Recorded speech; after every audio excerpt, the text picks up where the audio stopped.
me pergunta, quais são as principais influências comunistas no mundo atual? Como podemos identificá-las e perceber de que forma agem? Essa é uma questão muito importante que muitas pessoas desconhecem. Então, em primeiro lugar, você tem que ler o livro do Anatoly Golitsyn, que se chama New Lies for Old. Existe uma tradução brasileira online, feita, aliás, por um ex-aluno meu. Onde ele é um camarada, um alto oficial da KGB, que saiu da União Soviética, veio para os Estados Unidos e fez uma série de comunicados para a CIA, para o governo americano, dizendo todos os planos que o pessoal do governo soviético ia realizar dali para dentro. Então ele disse, olha, eles vão liberalizar o regime, eles vão adotar a economia de mercado, eles vão derrubar o muro de Berlim, tá certo? Vão reunificar a Alemanha, vão fazer tudo isso aí, e vocês vão achar que o negócio acabou, e justamente aí vai surgir uma onda anti-americana mundial. Mas dito e feito, porra! Hã? Quer dizer, até o Jean-François Revel, no fim dos anos 90, escreveu um livro, La Grande Parade, tentando explicar justamente isso. Como é que o regime soviético acabando, surgiu tanto esquerdismo no mundo quando era justamente para acabar? É porque acabou por um lado, mas por outro lado não. Quer dizer, eles se fizeram de morto para saltar o coveiro, estavam se reorganizando em escala nacional como tipo de organização infinitamente mais eficiente e mais flexível do que do antigo Partido Comunista. Essa organização chamada em redes, usando sobretudo a internet, onde, vamos dizer, você não sabe nem onde está o centro de comando, aparece um comando, instantaneamente todo mundo se mobiliza para atender, como aconteceu, por exemplo, na Espanha. Né? Na Espanha teve lá um negócio dos atentados, né? Quer dizer, atentado feito por quê? Pelo pessoal da esquerda. Imediatamente a reação foi contra o quê? Contra a esquerda? Não, foi contra o governo espanhol, porra. Mas em 24 horas você tinha passeata na rua culpando o governo espanhol daquilo que fizeram contra ele. Isso não acontece por acaso. Isso é a nova organização em redes. Existe um estudo feito pela Rand Corporation sobre essas chamadas redes nômades. O estudo já é até antigo, mas mostra como através desse sistema você consegue mobilização quase instantânea e consegue criar pressão política e publicitária tal que nenhum governo do mundo resiste. Como, por exemplo, esse foi feito um estudo lá no México. Então mostrava como aquela guerrilha de Chiapas, a guerrilha no campo militar só se ferrava, né? Mas publicitariamente ela sempre saía ganhando. Então o governo tinha que ceder ao perdedor. Então é isso que se chama a guerra assimétrica. O livro do Jacques Beau, né? A guerra assimétrica ou a vitória do perdedor. Como aconteceu no Brasil com a guerrilha, meu Deus do céu. A guerrilha não foram dizimadas, foram. Pronto, agora estão tudo no poder. E os milicos estão tudo em casa chupando o dedo, levando cuspida, levando merda na cara e ficando quieto. Então é assim que está funcionando a influência comunista. Agora comece por ler o Anatoly Golitsyn. Quer dizer, é um novo tipo de organização, flexível, onipresente e de uma eficiência monstruosa, né, que consegue impor, vamos dizer, as mentiras mais estapafúrdias. Outra coisa, existe um aparato de aproveitamento publicitário do que quer que aconteça. Quaisquer que sejam os fatos, você pode dar um viés publicitário e aproveitá-lo para fortalecer a política de esquerda. Eu vou dar um exemplo. Aqui nos Estados Unidos, né, desde que começou esse negócio do politicamente correto, né, o que aconteceu? A população negra, que hoje em dia tem um padrão de vida igual a dos brancos, igual, mesmo, não tem diferença nenhuma. Quanto mais melhorava a situação dele, mais revoltada ficava com os brancos. Quer dizer, quanto mais levava agradinho, subsídio federal, vaga nas escolas, etc., mais ficava revoltado e se sentia discriminado. Então, houve uma política de instilar ódio na população negra. Então, aqui na Virgínia, a gente vê a diferença. Os negros mais velhos, 50 anos para cima, são as pessoas mais doces do mundo, gente simpática. Os jovens estão tudo revoltados, né? Olha para você, né, e já acha que você é um hóspede que está discriminando ele. Se ele descobre que você é estrangeiro, daí ele diz, você veio aqui tomar meu emprego. Quer dizer, se ficar, o bicho corre e se correr, o bicho pega, pô. Né? Nós lá no Alabama, nós lá no posto de gasolina, vê o negão. Você filho da puta, vieram aqui tomar meu emprego. Falei, eu não estou tomando emprego de ninguém, meu filho, eu trabalho para o Brasil, eu trabalho para o Jornal Brasileiro.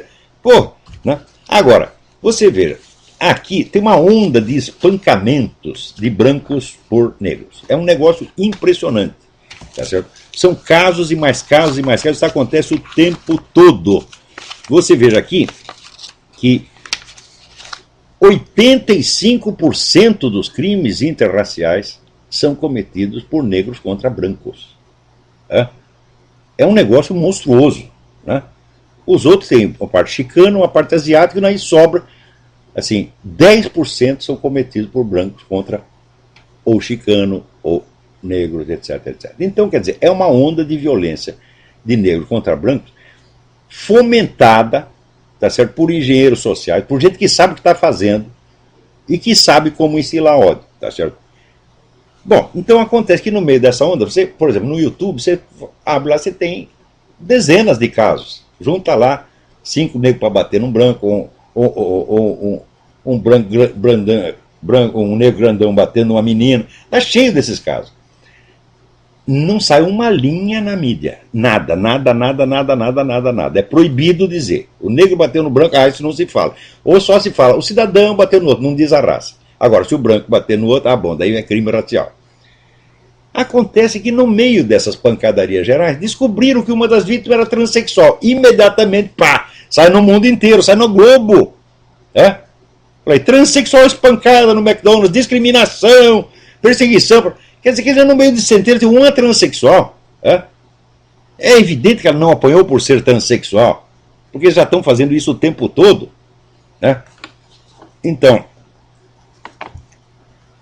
é claro que isso aí, vamos dizer, o pessoal de mídia já está preparado para ver o potencial publicitário das notícias. Quando o potencial publicitário é contrário, você apaga o negócio, não se fala mais nisso. Agora, isso aqui, uma transexual espancada, isso é uma maravilha! Então invertem todo o sentido da coisa e, em vez de um fenômeno social comprovado, que é a violência constante dos negros e jovens, mais jovens, contra os brancos, aparece que é uma discriminação contra transexuais, que é uma coisa que não existe.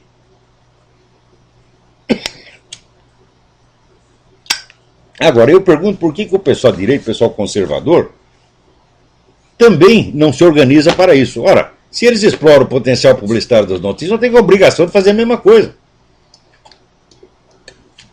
Quer dizer, quando tem um cristão que foi expulso da escola porque entrou lá com uma Bíblia, tá certo? Ou o padre foi proibido de rezar um Pai Nosso, isso para não falar do morticínio geral de cristão que tem no mundo, que raramente sai. Olha, uma transexual que mataram vira manchete, meu filho. Agora, se mata milhares ou centenas de milhares de cristãos, não sai nada.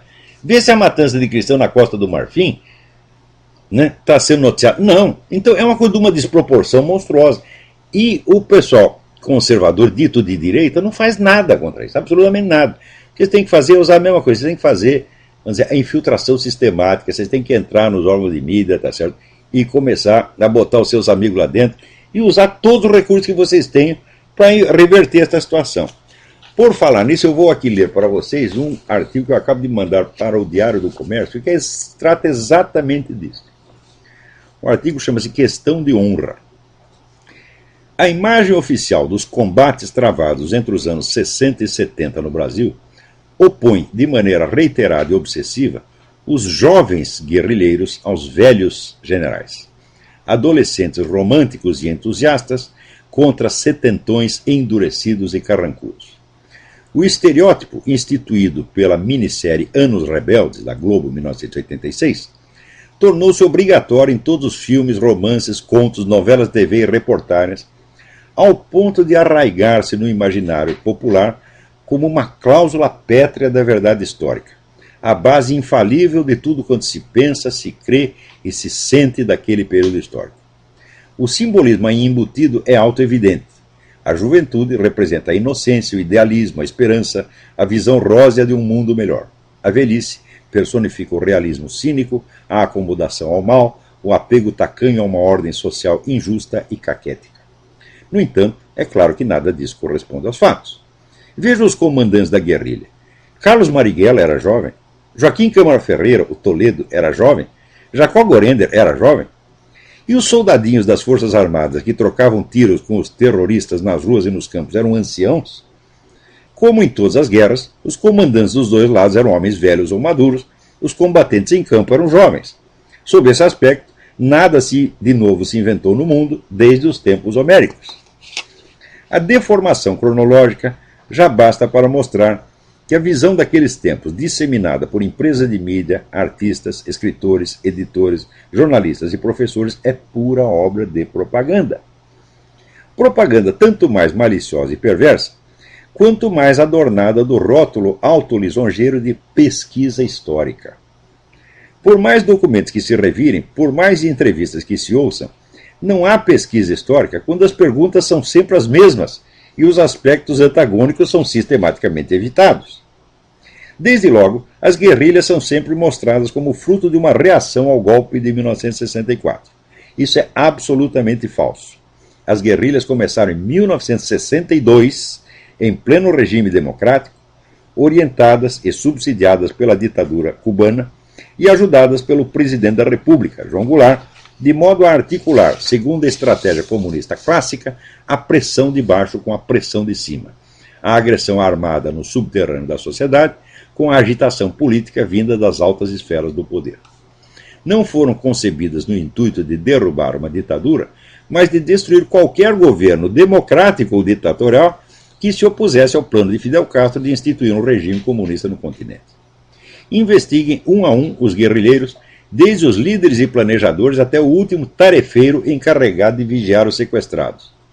Não poucos dentre eles eram maoístas, discípulos de um monstro genocida, pedófilo e estuprador. E entre os demais, não se encontrará um só que não fosse comunista, marxista-leninista, acima de tudo um devoto da Revolução Cubana, que àquela altura já havia matado pelo menos 17 mil civis, 40 vezes mais que o total de vítimas, quase todas combatentes, que, num país de população bem maior que a de Cuba, o nosso regime militar viria a fazer ao longo de 20 anos. Em plena contradição com o culto paralelo do Che, as guerrilhas também surgem como um fenômeno isoladamente nacional, sem as conexões internacionais que a criaram, sustentaram e orientaram durante todo o tempo da sua existência. Vasculhem novelas, reportagens, o diabo.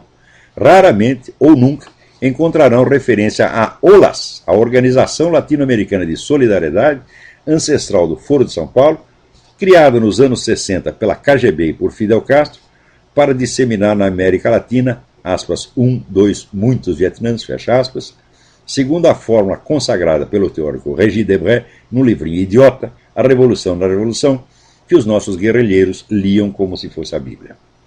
Tudo, absolutamente tudo que a guerrilha fez foi planejado, determinado e subsidiado desde a OLAS, o que é o mesmo que dizer, desde a Lubyanka, a sede da KGB em Moscou, o Brasil só entrando na história como cenário inerme, um dos muitos, onde deveriam realizar-se os planos de ocupação continental concebidos pelos mentores do regime mais assassino e cruel que o mundo já conheceu. Se a expressão OLAS prima pela ausência, mais inaudíveis, ilegíveis e invisíveis ainda são as iniciais KGB. Decorrido meio século dos acontecimentos, os esforçados pesquisadores da Globo, do SBT, da Folha e das universidades ainda não se lembraram de examinar os arquivos de Moscou, onde centenas de autênticos pesquisadores nos Estados Unidos e na Europa têm certificado, acima de qualquer possibilidade de dúvida, a presença dominante do governo soviético na coordenação de todos os movimentos guerrilheiros no Terceiro Mundo. O único que se interessou por esse material explosivo foi o repórter da Globo, William Wack, e só pesquisou ali acontecimentos dos anos 40, nada do tempo das guerrilhas. Mesmo assim, sua breve passagem pelos arquivos de Moscou abriu uma ferida profunda no orgulho esquerdista, mostrando que Olga Benário Prestes não foi jamais uma inocente militante perseguida pela ditadura getulista, e sim uma agente do Serviço Secreto Militar Soviético.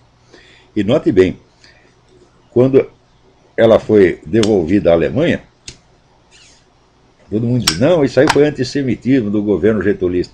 Meu Deus do céu! O serviço secreto soviético e o serviço secreto nazista viviam trocando prisioneiros, isso era costume, e não só prisioneiros. Quando o judeu fugia da Alemanha para a Rússia, o que o governo russo fazia? Devolvia para a Alemanha, porra! Né? Então vamos lá. Um exemplo escandaloso do desinteresse em saber a verdade é o caso José Dirceu. O criador do Mensalão sempre se descreveu como ex-agente secreto militar cubano. Que história é essa de ex? Nenhum militar sai do serviço sem dar baixa oficialmente. Cadê o certificado de dispensa? É a gente, assim como eles fazem aqui a campanha, cadê a certidão de nascimento? Ele tem que fazer, cadê o certificado de dispensa? Respeitosos, cabisbaixos, cientes de seus deveres de lealdade para com o segredo tenebroso das esquerdas, nossos repórteres sempre se abstiveram de fazer ao ex-deputado essa pergunta irrespondível. Essa semana mesmo está ele lá dando depoimento no SBT. Alguém pergunta assim: Zé Dirceu, como é que você saiu do serviço secreto militar cubano? Você saiu pelo ralo, né? Saiu pela porta dos fundos, fugiu, como é que é o negócio? Resultado: com grande probabilidade, um agente estrangeiro em pleno serviço ativo presidiu um partido, brilhou na Câmara dos Deputados, berrou, denunciou, acusou e roubou o quanto quis. As pessoas se escandalizam com o roubo, mas não com a intromissão cubana. Quando o dinheiro é mais prezado que a soberania nacional, é que todo mundo já jogou o país no lixo. A moral nacional hoje em dia resume-se no versinho humorístico que andou circulando pelo YouTube. Zé Dirceu, eu quero o meu. Quer dizer, o pessoal só fica indignado com o mensalão porque foi excluído do mensalão, né? Vamos fazer campanha das viúvas, né? Os excluídos do mensalão. Não. Do desprezo geral pela busca da verdade resulta a ausência completa da ação soviética na imagem popular das décadas 60 e 70. No entanto, em 1964, a KGB tinha na sua folha de pagamentos, entre milhares de profissionais de várias áreas, pelo menos uma centena de jornalistas brasileiros. Algum pesquisador tentou descobrir seus nomes, saber se ainda estão por aí, perguntar quanto embolsaram em dinheiro extorquido de uma população escrava? Nada. Silêncio total. Com igual silêncio foi recebida minha sugestão de que algum dos desinteressados entrevistasse Ladislau Bittman, o espião tcheco, que confessou ter falsificado documentos para dar a impressão, até hoje aceita como pura verdade histórica, de que os Estados Unidos planejaram e comandaram o golpe de 1964. Em compensação, a CIA é onipresente.